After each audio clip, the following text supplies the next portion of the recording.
হলো সিদরাতুল মুনতাহা। এখানে একটা বড়ই গাছ আছে, এটা হলো আমার লাস্ট ডেস্টিনেশন, বর্ডার এরিয়া। এই বর্ডার এরিয়ার উপরে যাওয়ার ক্ষমতা আমার নেই।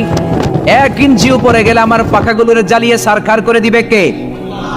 সৃষ্টির শুরু থেকে আজ পর্যন্ত যত নবীর কাছে আমি ওহী নিয়ে দুনিয়ার বুকে নাজিল হয়েছি গো নবী, এই সিদরাতুল মুনতাহায় কান লাগিয়ে আল্লাহর কথা শুনেছি। আজ পর্যন্ত আমিও আল্লাহরে দেখি নাই।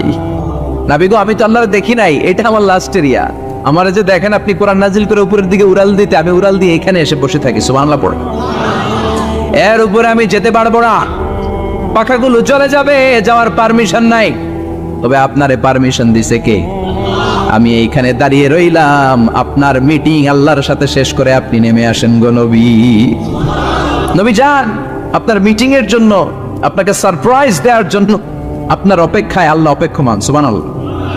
তার মানে ফেরেশতা যেখানে শেষ, বিশ্বনবীর খেলা এখানে শুরু, ঠিক কি না? জিব্রাইল এখানে থেমে গিয়েছে, আর যেতে পারে না। জিব্রাইল যেখানে শেষ, বিশ্বনবীর যাওয়া শুরু। তার মানে মানুষ যদি শ্রেষ্ঠ হয়, সে ফেরেশতাকে ছাড়িয়ে যায়।